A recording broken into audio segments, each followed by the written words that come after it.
thank you everyone for coming, and particularly thank you Lisa and Evan Reeves for coming to talk to you today about future practice. I think Evan and Lisa have a valuable story to tell you. It's one of kind of travel and working together in various iterations of their partnership, which is a life partnership as well as a practice partnership. And they have 2 little girls, and now they have their own practice. They've got this kind of interesting story to tell you about how their practice evolved into being, and also they've got a really interesting way of working. So I am hoping that you'll pick up a few tips and tricks from them and be interested in their story. Thank you for coming. Thanks. I'm signing also. Can everybody hear me if I just speak like this? Is that all right? All good? Thanks, Lynn, and thanks for the invitation to speak today. Thank you to Michael and Chris for the ongoing detail and the invitation and getting us here and us finding the Bankwest Theatre, because I went to the wrong one. I'm Evan Reeves, my wife Lisa. We are husband and wife, and we are directors of design theory. And today I thought it would be really good for us just to give you a bit of a snapshot of where we're at right now, because I think it's a bit of a flashpoint in where the business is at the moment. We're growing really fast. We've had a really good 18 months. And we've delivered, I guess, a couple of really good projects over the last 6 months. And we want to tell everybody about them. We've got some slides here. We're probably going to speak for half an hour, but please, if you have a question, don't just sit there and think about it. Just say it. You don't need to save it till the end. Yeah, don't save it till the end. I prefer that. And I know I've spoken to a few of you guys in second year and previous, and I guess I don't like to be a lecturer of sorts. I just tell you what we do, and then you can take it how you make it. But what I'd really love you to take out of today is if there is anything in the way that we work, if you can adapt that to the way that you're designing, or you're being an architect as a student, and apply that into the workforce. I think that would be highly beneficial to you all.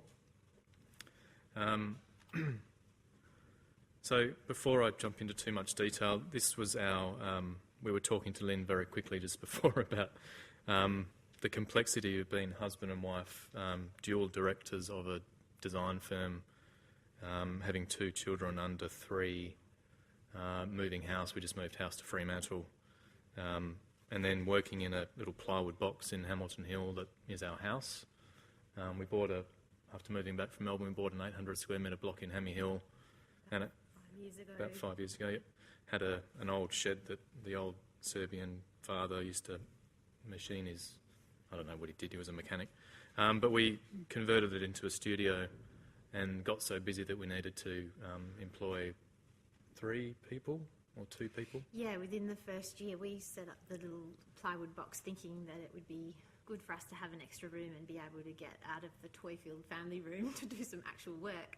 And then before we knew it, people were working in our backyard, and we thought, oh, maybe we better get a studio space. And then clients came and suppliers came, so it actually was a nice little home, and it was completely separate to the house, but it was a challenge for me being a dad and a boss within a few metres. But anyway, so we actually signed a lease in terms of new beginnings. I think it's a big step for us, an old heritage building in High Street in Fremantle. We took the whole first floor. You're not going crazy, I've just mirrored one portrait image. But we look out onto, I guess, the north. We got beautiful north light into the front rooms, and we just painted all the floors white. I worked stupidly hard overnights doing it all myself because we have no money.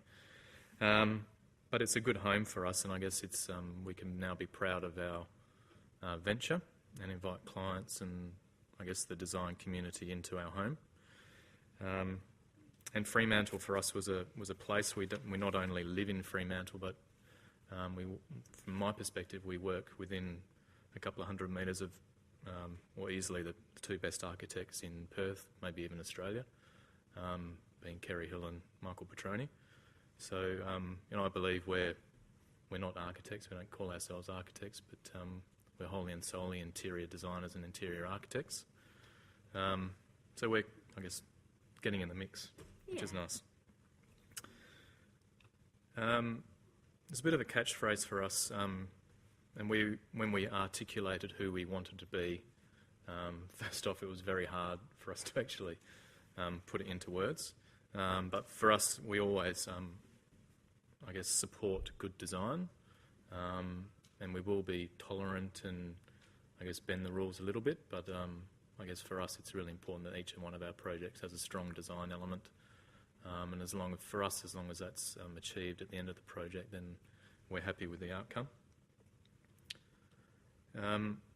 I've used the word intuition today, and that's really what I want all of this to be about. And it's for us, it's one of the best ideas and elements of the way that we design and how we solve problems.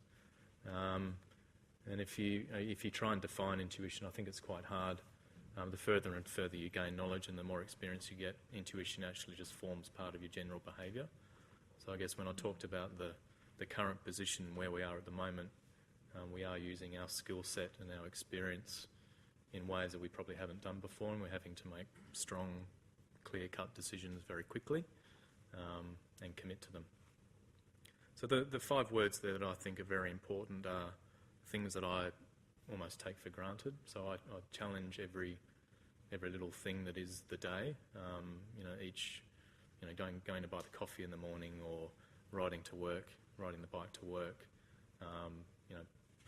How the guys are working in the studio. What's the design challenge today? So every day brings a new challenge, if you like. I do love and always explore the element of chance and risk, sometimes to the detriment of the client, but I guess at the end of the day, I think that's what I'm there for. I'm there to, I hate the word push the boundaries, but I think you kind of need to take some risks in whatever it might be. Respect and listening, I think, is probably, for me, respect is the biggest intuitive response that I pull from, whether that's the people that I work with, or the material that I'm working with, or the space, the client, the whole works. And I think I'm a good listener. I think we are all good listeners, to be honest, and that's where you gain your knowledge from. We'll talk a little bit more about intuition in the slides coming up. We've got a short video to show you. If I can operate the mouse. Oops, sorry.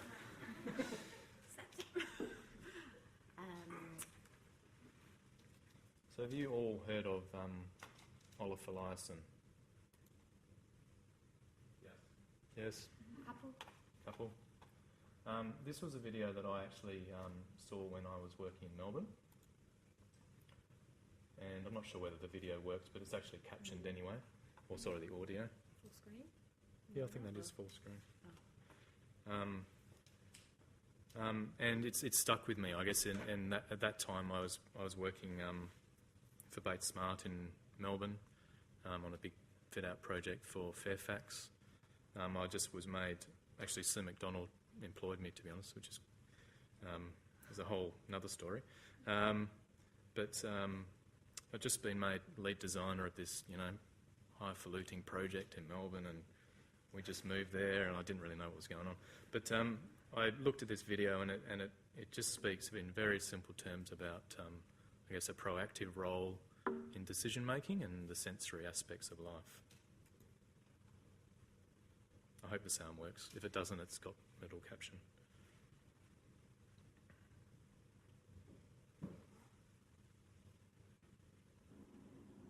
The work itself I often refers to as some kind of a machine, a phenomenon maker, or a situation. Without an individual person being a part of it, it doesn't really do much. The way we sense is actually something that we can evaluate. I'm now experiencing this conversation that we are having on one side, but I am on the other side also able to evaluate the nature of what I'm saying. We can take in our surroundings, but we can, as we do that, also be critical about how we do it. How do we take part in the world in a way that is both responsible but also has an impact on the world? How can I, by looking at art, for instance, make sense? And isn't that what we essentially all want, just to make sense to some extent? And I like the wording make sense, because that is a proactive idea. I would like to make sense. And I'm not sensing the world. I would like to make sense of the world by sensing the world. The thing is, I don't think we should be afraid of doing something very beautiful and very engaging and very somehow seducing, emotionally very challenging. I think it's worthwhile taking up the kind of the blurred area between something seductive and something more rigorous. But one should make sure that the spectacle doesn't take over. It's quite liberating to understand reality as a construction.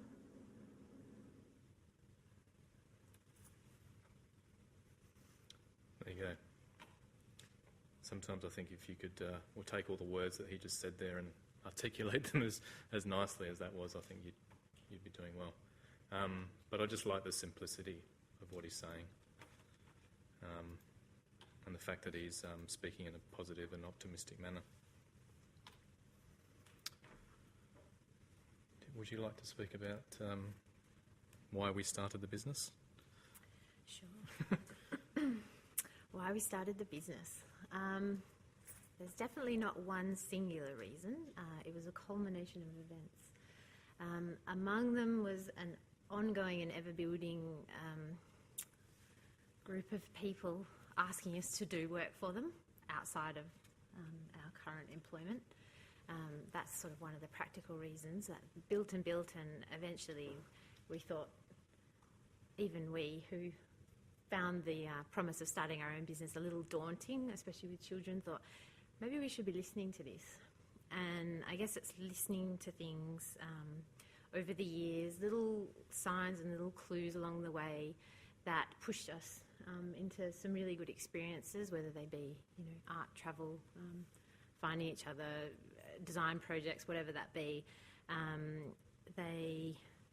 They're definitely there, and if you want to see them, I think you can. And the more you listen to that over time, your skill of intuition becomes quite tuned. So we decided to listen to it and started our own business. And from that point on, it was quite a quick roller coaster ride. All of a sudden, we were putting business plans together and finding spaces, finding equipment, and all of those things. Just that's it. We'd made the decision. We were off and running. The other reasons we decided to start the business was we both found we'd come to a point where in the earlier years of our careers, there's a lot to be learned from your colleagues in your studio, the older principals. There's design ideas you've never seen. You're like a huge sponge. The more people like that you're interacting with, the more you're learning. And then there was a point, I remember Evan coming home from work one day saying, I feel like I'm almost teaching some of the older guys, if you like, now. I think it's time. And for ages I was like, no, we can't do it. And then we thought, yes, let's do it. One day, driving in the car, that was it. We made the decision and off we went. The bank manager helped, but regardless of that. He seemed to believe our business plan, so why shouldn't we? But I mean, I guess it's a positive result. So my background, I actually studied at Leederville Tech College, and this is 1995, I think. Wow. And Lisa did a fine arts degree at Curtin, and then I guess worked with architecture and design practices. Mm-hmm. Yep. Learnt on the job. Yep. And then whilst we were in Melbourne, I worked for Bates Smart, and Lisa was managing an art gallery and doing curation. So I guess it's that blend that we saw. There's a huge gap in the market in not just opening up a design firm that employed designers, and employing people who have varying backgrounds so they can be adaptive to any project and any little task that comes in the door. I'm a great believer in, and maybe I've said this to my detriment, Lynn, when I said this to the final years last year, but I said I always employ people who can draw, because I think that's really important, because I believe that if you've got the skill with the hand, then that is obviously a direct link to the brain and creativity, and I don't know, for me there's a good hands-on working profile that I guess we try and inflict sounds quite aggressive, but put into all our projects. That's a little crazy ceiling shot. Again, you're not going crazy, I'm playing with things. Yeah, if I look at my study and then what I'm doing now, it's actually, the stuff that I was interested in right at the beginning, I'm actually still interested in. I went at college in Leederville. They had furniture workshops out the back, and we actually did painting and decorating. We learned, it sounds really crazy, but we actually learnt how to paint marble. Like, you would never even do that these days. But it was that kind of diversity and, I guess, opening you up to a greater set of, I guess, techniques and ideas, like really, really early, was a good thing for me. Can you talk about this one? Yeah. You have to remind me what they're called again. Rorschach? Oh, yeah, Rorschach. Rorschach paintings or ink blots. I don't know if you're familiar with the technical term, but a lot of you might recognise them as the black ink. Put the black ink on the page, you sandwich it together, you show it to your psychiatrist patient and ask them what they see. We were asked to put together some conceptual ideas for a vodka distillery being launched in West Perth, and their brand name for their vodka was Hippocampus, which is a part of the brain that speaks of sensory, which also, so it's your sensory and your memory. And then, so we thought it was kind of one of those, I guess, flash moments where we thought of those tests, and so we got one of our kind of nicest memories, I think, in our early start of our business was getting out our old art kit that was buried in the shed somewhere, and actually getting out some watercolour paper and trialling some colours and doing some of those tests for ourselves. It got everybody involved. We're out in the sunshine, and it was something that we, I guess, often reflect upon and think, are we giving the current project, whatever that may be, this kind of passion and attention? Yes, we're busy, but can we just take a step out and draw from some other resource, whether it's, art, painting, something that I've done, or, for video, something that you've seen, and just see if there's something that can filter in and add another layer of creativity to the process, because at the end of the day, they're the moments that make having your own business totally worthwhile. All the late nights and all the very, very hard work. Don't ever underestimate how hard work it is having your own business. So then the really nice thing to come out of that was we enjoyed it. We thought we'd reach this really nice inspiration for us to start our concept with, and off we went. So at the top middle, you can see, I call them sandwich paintings, of a skull, and that's a painting by Sydney artist Ben Quilty. He does a really huge scale. He exhibited at the art fair a few years ago, and when I was managing the gallery in Melbourne, I saw his stand and thought the immediacy of them just really struck me. And between our kind of couple of examples and his that we found, there was a really nice language of materials and palette. There was obviously the brief from the client, and we developed the image board from here. We took this along to the meeting. This was really what maybe our second ever concept as our new business. Feeling good, nervous, very good client, and we took the actual paintings, the ink blots as well, and they just they were drawn to them like a moth to the flame. They loved them. It resonated with them straight away. And the fact that we'd done them ourselves, they wanted to know who'd painted it and about the idea in the studio. And it just gave us such a confidence that following those little kind of thoughts that pop into your head is actually, you can trust those, and there's something real about them. They're not just crazy ideas when you put them in the mix and build on those. So it was a good piece of confidence for the early days. And I think it's Lisa's talking about the patterns being a psychological test, but it's what we all did at kindergarten or earlier. So for us, there's a link beyond all of the pattern stuff in the fact that we've done it before and it's implanted in our brain somewhere. So, yes, it's a simple idea. Yes, it might not have been executed well, but I think it was presented well and embraced. So for us, that was the an intent element of success.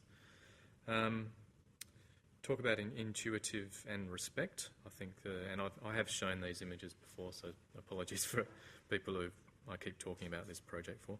But we started, I guess, the similar client, or they actually exactly the same client, different group. And I talk about this client in terms of respect and gaining a huge amount of knowledge and wealth, I think, from a design point of view from this client. Balthazar restaurant in the city. And it really spoke of, I put a little subjective word there called love. But Olive was talking about seduction and, I guess, using materiality and light to, to blend the physical with the emotional. This is a special occasion restaurant. If you've been there since it's been upgraded, it's a beautiful space. And all the elements of the experience are completely seamless. So I think, the word love is embedded in everything we do. We're very passionate, which,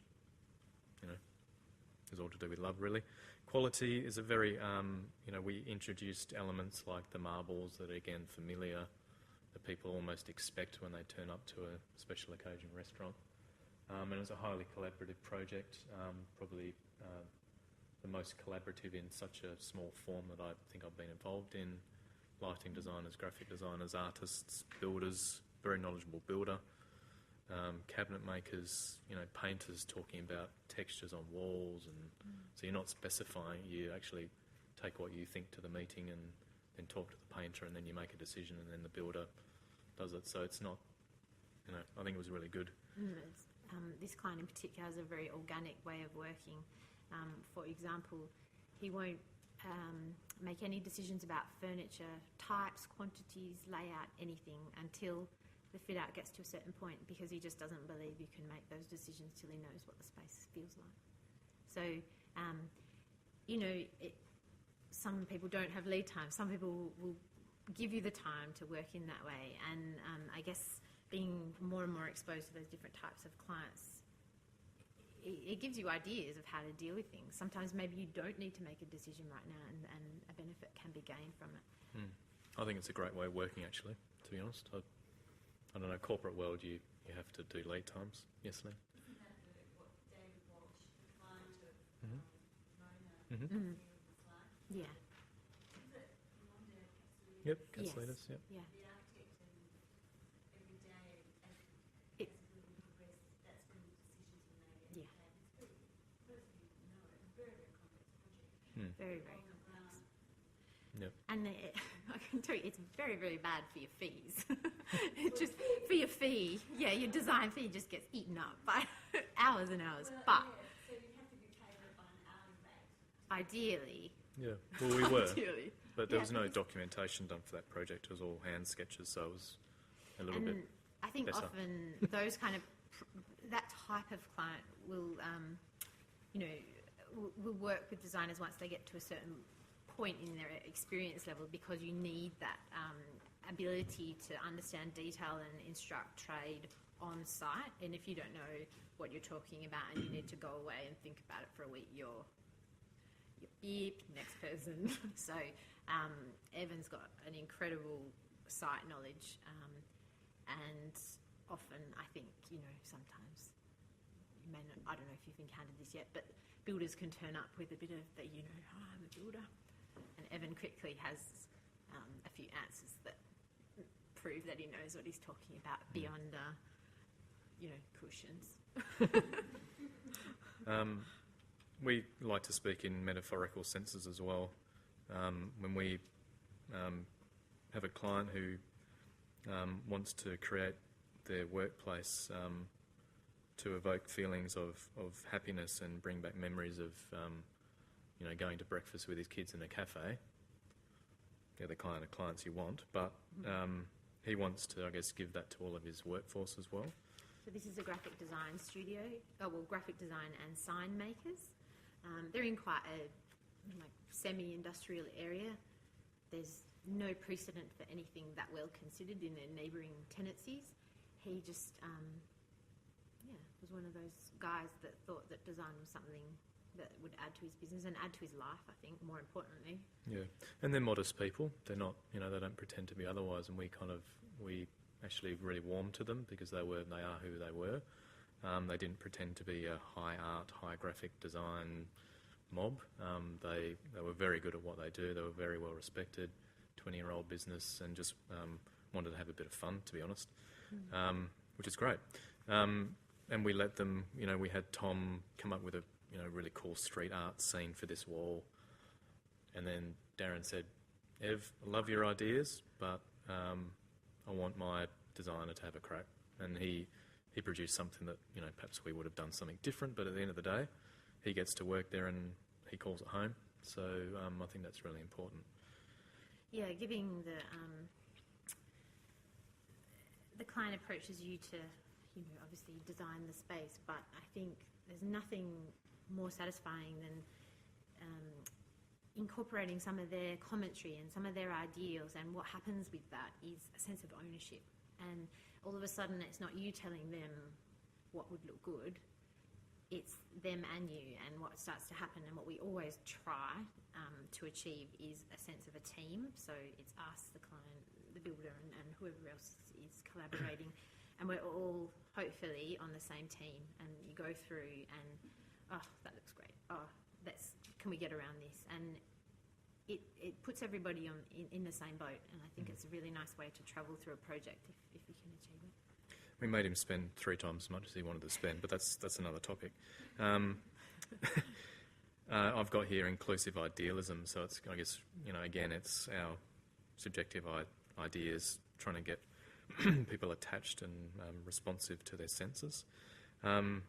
Craft, I've just mentioned this because we work with, and I've been working with a carpenter for the last 10 years. He did some work with me at Venn, and I've consistently used him for projects that I think he can add value to and I can work one-on-one with. He's the guy that really worries that if he gets his screw hole half a millimetre out and the tech screw is not at 90 degrees, he's really, really worried. He's the kind of guy you want on your team because he'll stay there. He works Saturdays and Sundays, does whatever he needs to do to get the project done. Funnily enough, he's a husband and wife team too. Yeah, very small team, and gets trades in when he needs to. I'm not allowed to promote this. I used to work for Gaia, and the Roasting Warehouse is a Gaia project. But what I did want to talk about was really the inclusion of an artist on a team and a furniture designer.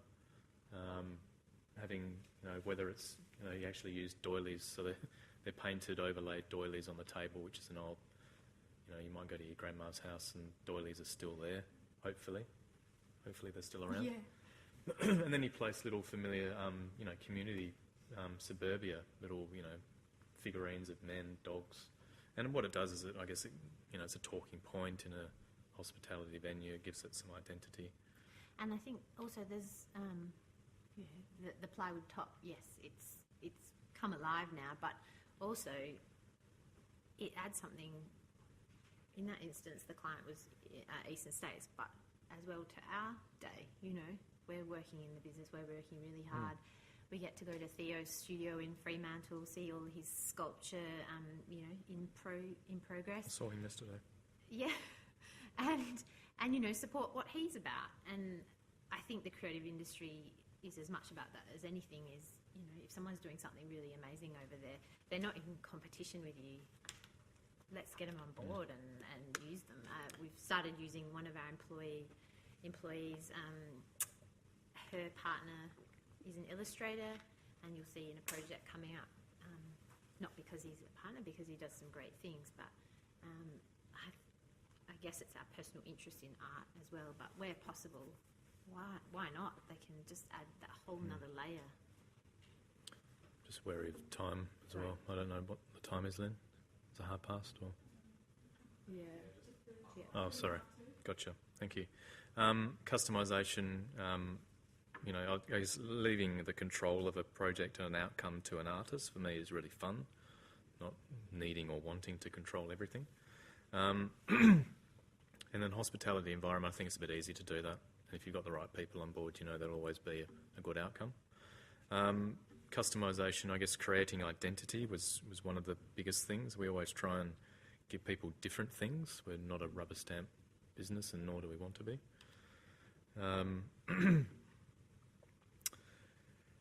Customising everyday objects. This is a book stand that I designed for Lisa's gallery in Melbourne that we've had huge success with, and we haven't really marketed it that well, to be honest, but it's sold quite well. But it's just, I guess, the beauty of this thing is that it's plate steel and tube steel and has a restrictive, or I purposely restricted my ideas in what I could use. So I just wanted to use tube and plate and make it as cheaply as possible. It's actually not that cheap to make because you have to laser cut the back of the shell slot out, and that has to be really precise for it to fit in, and so stupidly made it expensive to build. Tried to make it simple, but... Again, very simple object. I don't, I'm not precious about this thing. I'm, a very modest person, and it's, you could probably design it, with more decoration or more shape or more colour, but I kind of just like it as it is, to be honest. I put reality here because this is a great project of ours that's been sitting on. This was actually the project that we had, and the decision in our heads was, before we started the business, was if we had a total value of fees that equaled my salary, then we go out. And this was the project, and it's that ticked the final box. And I took this photo a week ago, and that's the status of the project nearly 2 years later. Yeah, so it's just come to a complete standstill. Yep. It's quite ironic, really. Yeah, so the project got put on hold 4 weeks after we started our business, and we thought this was it. This was the best project in the world. And again, I just wanted to speak about the reality of the building and design process. The client bought the block in 2008. GFC hit, kaboom, just laid vacant for 4 or 5 years. They had an architect design them a beautiful house. 5 years ago, they had a builder that was a really bad builder. And then they came to us after visiting the wine store and said, can you help us? And I guess we've been on the journey with them for the last 18 months. And we're just about to start putting materials and finishes down. We're trying not to be architects, but at the same time, we're really trying to help our clients. But in terms of material placement, I think we can, and scale and proportion, I think we can offer something to the client. So that'll be a great project, actually. Not all projects go to program. Yeah. Opportunity. You might, I don't know, this space doesn't even exist anymore, unfortunately. But it was an insanely huge opportunity for Lisa and I. I was working at Gaia at the time, and Lisa had a long-time friend, a very good friend she went to art school with, and was opening then in the city, and Jade asked me to do the design and Lisa to help her basically create the shop. So Lisa created the shop. And then managed it for a year. With Jade, yes. But I guess I look back at this project specifically and say this was a huge point in my career, and stupidly overcommitted, both personally and professionally. I don't know. The fees that we got for this project were just stupidly low, but we just spent so much time on it. But for us, it was a really good opportunity and a really good thing for Perth, I think, for its time.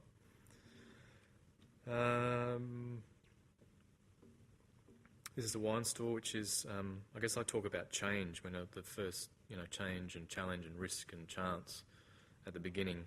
this project, the wine store, is no longer the wine store. It's Young George, and there's a pizza oven in there, and it's only open from 5 till 12, where it used to be open from 7 till 12. So hospitality always moves, and it's really silly if they don't move. But this was an exercise in openness from our travel, London, Dublin, and living in Melbourne for 4 or 5 years. There was a lot of experiences that we thought we could offer Perth, and I guess this is probably, well, for me, it's an expression of all the great little venues and the life that we had in Melbourne, in Perth, in East Fremantle. But it's an open kitchen, it's confident, it's expressive, it's South American, it's got a little bit of attitude, whilst all the things that we like in architecture and design being timeless and comfortable. Comfortable can kind of seem to be a bit of a fluffy word sometimes, but I think it's a really important word to make people intuitively comfortable, so they can just stay forever. It's good for the owners. Yeah, if your bar, people don't feel like they want to stay there and sort of lose track of time and have another drink, then you haven't done your job. A bit of fun. I'm well known for being a little bit too serious sometimes, so I like people who make the day fun and a bit humorous. Crazy graphic designers that find little snapshots of a what's this, like an air purifier Bubble or something? Girl. Bubble Girl. She's in a really old 70s magazine that our graphic designer found, and she's on a sunbed, like lying on her stomach with an air purifier bobble on. She's got her bikini and a tank sitting next to her. It's got nothing to do with anything really, except we decided that the graphics package, we weren't quite sure what to sort of anchor it all on, because you don't need pictures of wine bottles in a wine store. There's perfectly good real wine there. So we decided that we'd make up what things could live in our idea of a Fremantle world, because the bar's in Fremantle. So what people might be doing in the backyards, some of the cliche more things, embracing them and actually having a bit of fun with them. We've got a great concrete swan as first thing you walk in, full of all daggy ferns and just having a bit fun. I'm not going to read all these quotes out, but I liked, the idea that good things don't have to cost much. New bar we've just opened in Claremont, called Asado. I won't talk about that animal. We don't have any professional photographs of the project, but it came from a notion. This is a photograph, and I think I've presented this before, so apologies. And when I don't know whether I actually consciously recognised the two people at the bottom right kissing on the street. I've never actually, when I was presenting at Petra Kucha, like an hour before, I realised the two people kissing on the street. Weird.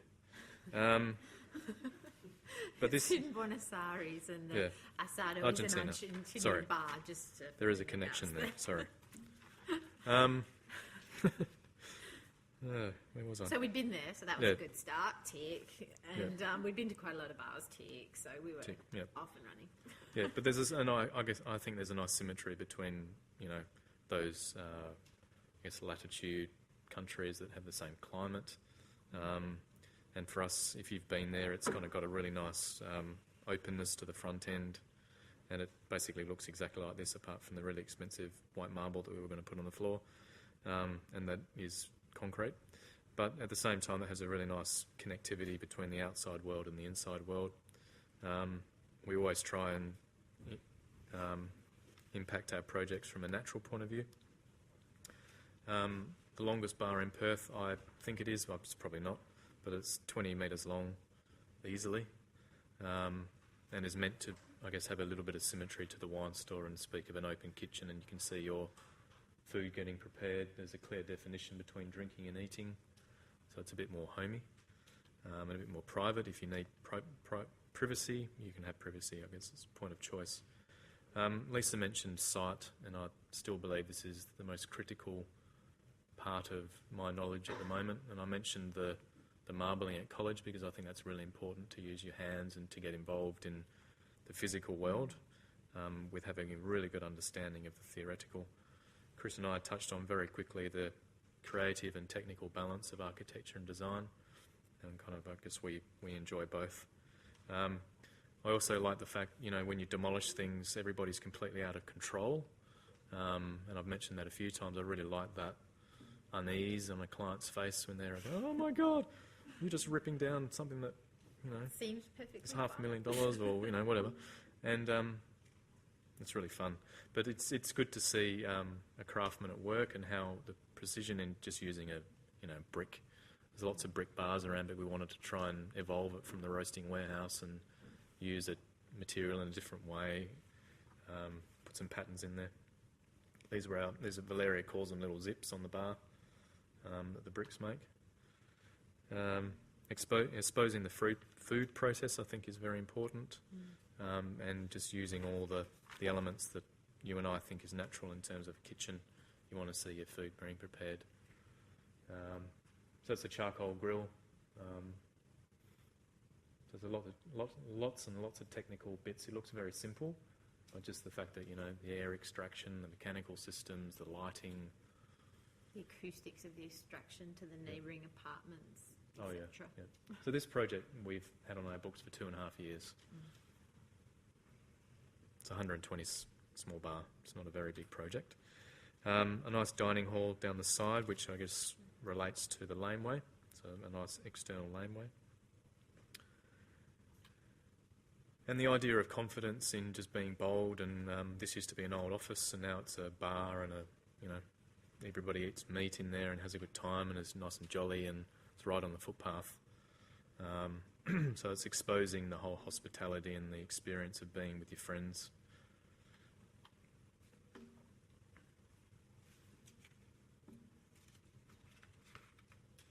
This is one of my favourite quotes.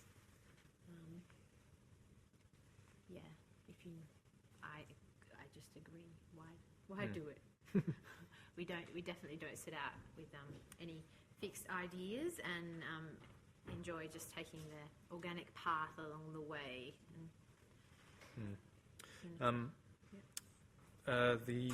This is a project that I think I've talked about before, but there's some. I guess it's completed and opened. Had a bit of a problem with their food when they first opened, but I think they're back on track now. But I guess when we were invited to look at a Chinese restaurant, we kind of went, yes, we'll do it. But at the same time, we wanted to, we started the conversation about how we could, influence the project from a spiritual level, and we were highly envious of a culture such as the Chinese or any Asian culture, to be honest, that had a much more of a, maybe I'm talking down about the Western culture, but had a much more, depth of understanding. Of their ancestry, but they have a real pride as well, and I think we wanted to do justice by not doing a cliche Chinese restaurant. Unfortunately, the client didn't want any gold lanterns or red dragons, so we were, on the. But I think it's its meaning as well. So I'm a highly envious of spiritual cultures that see a lot more depth into just simple things. And we decided to take the materiality. That was the whole, the purpose of the concept, was to use materials that we all recognise and use them in different ways. Bam Bamboo is the project. It's at 140 William Street. And I think they're serving some really good food now. The plan was designed on a family courtyard or an old heritage courtyard where families sat in an enclosed dwelling and then had everything else around them, so that the rooms and the kitchen was all in very close proximity. And he's got grand plans. Fire's going to take over the world with this concept. It is, it's a little bit branded, but I guess it's set up to be a franchise model. So the brief was that it should be able to be transferred nationally and possibly internationally. So I want to do this really quickly, but it's probably not going to work. Some ideas about determination and the fact that an initial idea can last until the finished product, but it takes some determination. This is the trade entrance off Globe Lane, off Wellington Street, which is the back entrance. and he wanted to, I guess, expose the process of food making. So there's a duck drying window, which is a bit weird, but you know, when you get into it, it's ducks drying. It's not cooked ducks, but it's good. I love it. And then you've got digital, so you've got real and digital. I think it's a really good combination. Tom Sweetman did all the illustrations. This is a huge hero piece, and you can see that we're, I guess, highly committed to putting art and colourful objects in our environments. It's not just, for us, it's not a graphic on the wall, it's a lot more than that. This is, this connects, I guess, the ideas of the Chinese street eating in very simple terms.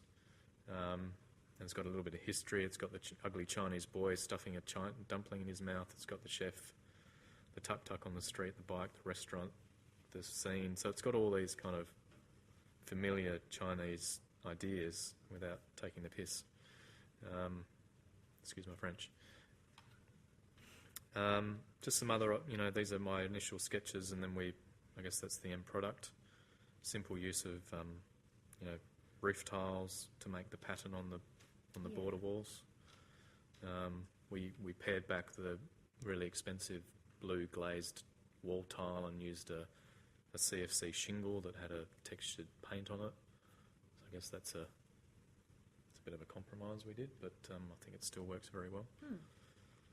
And a lot of this project had to be intuitive because it was a new client. We met them in April and the place opened in February. And for a 400, 500 square metre restaurant, that's very, very quick. They were actually going to open in November, so it would have been even quicker. But it's using all of our skills every single day, and all of us, there was a team of 4 of us. The whole studio worked on this. And there's a lot of, especially when, I guess, a big concept in terms of all the things they wanted to encompass to be developed and rolled out in that kind of time frame. There's a lot of getting together, bouncing those ideas off each other, verbalising things that are going on in your head. And I think one of the tools, I guess, that we've learnt in business is to use each other as a reference point. We have different strengths, and you'll find that within any studio there'll be someone that, you know, is really strong on materials. There might be someone who's really strong on technical, and you tend to bring different things to the project. And I think what we're finding more and more is it's somehow kind of a balance of those things that are what are attracting people to our practice, hopefully. You order off iPads. It's, you know, for us, there's always an element of novelty. You know, what I like in places like the Gordon Street Garage is that there's a little bit of novelty and a little bit of stupidity and childishness in some of the things that are done, the colour, the illustrations. But I think that's what people like. I think, you know, not having an environment that's too overburdening to them and something that they can feel on top of or feel in power of, I think is really important. The iPad ordering, I think, is really easy to use. I think in a month you'll be able to order off your phone. You'll actually be able to pay at the iPad, which everybody's complaining about. And the idea that, I guess, we talk about determination and hard work. Lisa and I were stocking these shelves probably 6 hours up ladders, up and down. Does this look good? Does that look good? I go to the aisles of the supermarket with a trolley getting like 20 cans of, I don't even know what, plum sauce, and the guy's just looking at me like, what? Like, and then I get another 10 boxes of sesame oil, and he's like, I don't understand. Like, and I got all these bottles of sake, and the girl actually came over to me and goes, you know, you're not having a party, you can't drink that, you know, you'll be sick. I was like, no, it's okay, I'm just a crazy designer. We're up there wiping the shelves and stacking things, but it's, you know, it's finishing it right through to that very last jar on the shelf. That's how we roll, I guess. Well, and the client didn't really want he wanted an environment that was going to be engaging, but he wanted to speak to everyone. You know, so we had some ideas of being, you know, ultra cool and, you know, high art and new modern, like, what's his name? Dan Hong, you know, all that kind of level where you're, you know, using so much chili you can't even eat it. But he didn't want that, and the client didn't want that. So he's refining his food, and he's bringing himself together, which is really promising. I've only got 2 more slides, I promise. Urbanism, I think, is really, you know, I had an idea to create the toilets to be urban, little grungy, little bits and pieces. The client was really apprehensive about the idea of using a dragon anywhere. So Tom did a nice blue dragon that is up in the ceiling that looks like it's going to chop your head off. And there's a nice pink tiger in the ladies. I think they're beautiful environments, actually. There's some really nice lighting in there. Commitment to exploring ideas and materials. On the left you have a Vietnamese green coloured bamboo, and on the right you have a chopped down pine tree that Lisa's dad chopped down himself from the farm. So there's a commitment to getting a log from baling up on a 37-degree day on the top of a four-wheel drive, actually driving it into the city, getting 6 big hurly guys to get them off the truck, get them onto site. Most people don't even bother about that kind of thing, but we kind of like it. And it was a really good lesson to the guys like Sunita and Valeria that if you want to do those kind of things, it takes a little bit of effort, well, a lot of effort actually. Yeah, if you can't find what you want by Googling it, that it doesn't mean that your idea can't be achieved. Or you ring somebody and I can't ship it unless... I just wanted to recently get some casters for a table from the States. We can't do it unless you've got an account number. You can't do it unless you've got a DHL. You can't do it unless you've got FedEx. You just get a FedEx number and you don't give up. If you want the casters, you give the guy an account number and you get the casters. It's just that persistence. I think we're done, but there's a little message of optimism and hope in that little quote. He's speaking about a building, but I really love some of the things that Frank Gehry says, and it's a little bit controversial sometimes, but I think what he does say, I think he speaks a lot of truths. So yeah, I hope you took something out of it. I just wanted to speak abstractly, really, and see if there was anything from our workings every day that you could take from it. But I guess as we go, intuitive is becoming, a lot more real, and owning the practice and being responsible for 7 mouths is a whole nother, let alone design. It's just a business management point of view. So, thanks for your time. Thanks, guys.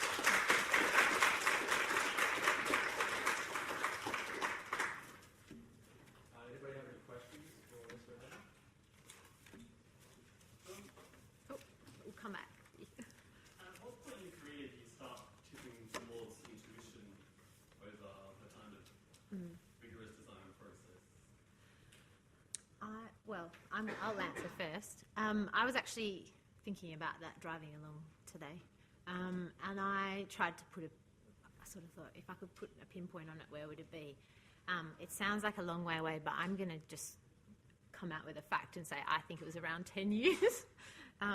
It's hard to put a thing on it, but a date on it, but there seem to be a lot of things that in 2005 just started lining up, and I think those big decisions were, the start of intuition.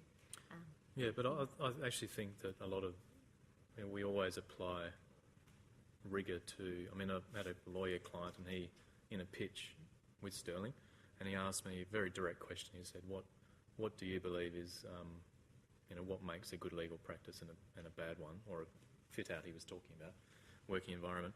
And I use the word rigour in terms of, really working through an idea. Is it an acoustic wall? Is it privacy? Is it the way that you actually function?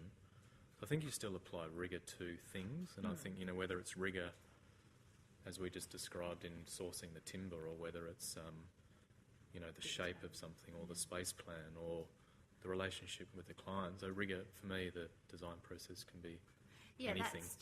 That still definitely stays throughout. I think, for me, intuition, it's there and it builds, but with experience. And I'm not just talking about project experience in your design job or whichever profession you choose to take your skills.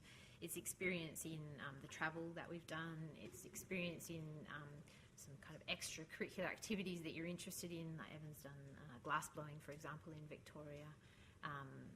Some of my art experiences. There's a confidence that comes, that you've seen some things and you might have something interesting to contribute, and you've made some good decisions, and you build on that. And as you trust those decisions, you think, maybe I could trust it this time too. And you give it another go, and then you're like, I've done a couple okay here. And you start to also be able to pick up some warning signs of things maybe that aren't for you. One thing I find with Valeria is a really good example, and Carolyn, who I worked with at Gaia, young designers, probably 2 or 3 years out, and they'll do a little concept that they'll keep to themselves, and they'll scribble away, and they do these beautiful little drawings. It's a really good idea. And then you'll say, okay, well, let's all get together and let's talk about it. So what do you think, Carolyn? And she goes, I'm not sure. Okay, well, what do you think? Bring all your stuff out. And then once you get everything on the table and start working with it and get confidence in the designer, and it just becomes a natural process. And I always ask the guys, what do you think? I'm not just going to make the decision for you. What do you think? What do you think is the good idea? What's the bad idea? And then work it out yourself. And that, I think, is providing the facility to develop that intuition in your staff as well. I mean, we don't want to employ staff who we just tell them what to do all the time. Like, we hope that we're employing people that actually add and contribute to the mix, and come up with something that maybe we haven't even thought of. You had a question? So you've talked about collaborating with the clients and having their own stamp to the design as well.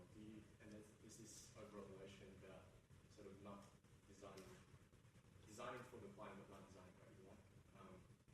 You get an overall satisfaction to sort of having the client collaborate and also having their own stamp. Yeah, I think we like lots of different types of design, lots of different formats. So as Evan said, we don't sort of have a house style, and that's what we will only produce. And so with each different client, they bring a whole different brief, and you can explore a different area of design. Like, I mean, we've never designed a Chinese restaurant before, or anything Chinese. So we got to really delve into it and enjoy that process. So we try to look at those situations as opportunities rather than the disappointment of, they want to have a say. I think, there's a lot of instances that come up in design where, you've put your like very best concept forward, and maybe not all of it gets through. And over the years, I think we've learnt that that's not always necessarily a bad thing. Sometimes a time pressure or a budget pressure can actually throw up a solution that you've never encountered before. And great, you've got something new you can take with you. And I think if you don't involve your client, you're not really doing a very good job. And I think that's when ego becomes more. I said to Kim that I consider myself to be the least egotistical designer I want to be the least egotistical, because I don't think that does any good to anyone. But we won't ever present a concept that is just what they said that they wanted. Like, we won't put it out if we're not, wouldn't be proud for it to be built. So it's taking that, letting them see that they've had, some input of varying. Some have incredible input, and some it's just a minor thing. But at the end of the day, they've come to you, and I guess respecting that, and they want to be shown something that they haven't thought of. That's why they've employed you. If they didn't need a designer, they wouldn't have come. So. You've spoken at length about the hands-on involvement in the practice.